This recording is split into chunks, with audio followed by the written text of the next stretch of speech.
Padami na naman ang aking alaga manok mga idol. Kailangan kong gumawa na naman ng tangkal ng manok. Kasi di pwedeng pakawalan lang ang manok.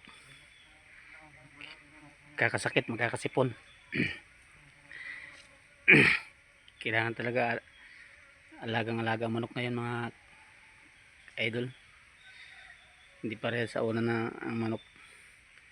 Pwede mo lang yan dyan yung mga native pwede mo lang yung pakawalan yan sa damuhan.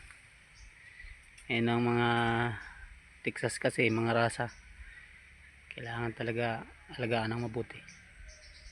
Kailangan ikulong, painumin ng vitamin, kainin ng feeds.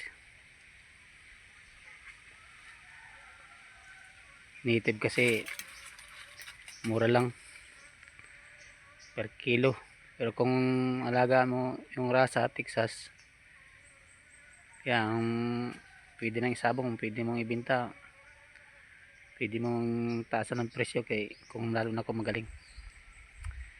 Kaya mga Texas na ngayon ang alagaan ko mga idol, mga rasa na manok. Sawa na ako sa mga native mga idol. Ngayon ganon din ang mga native ngayon, masila na din kahit kaunting lang, kasakit kagad kainom ng tubig sa mas maganda na yung Texas alagaan, yung rasa. Kahit ganun din naman ang konsumo sa pagkain sa native at saka dun sa rasa. Ito, kumuha nga pala ako ng kahoy para gawin ko tangkal. Mahalo lang to mga idol, malalambot lang na kahoy ito, pero pwede na tangkal lang naman. Talian ko muna ng nito.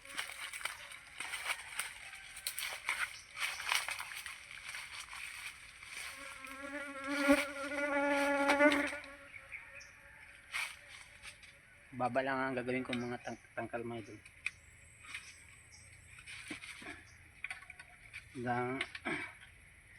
Madali lang matapos, hindi naman ganong malaki. Tama lang.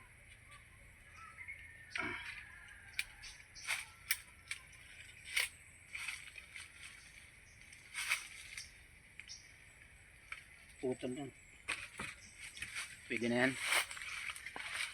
So mga idol, dakot muna ako ng kahoy. Thank you for watching mga idol. Bye bye.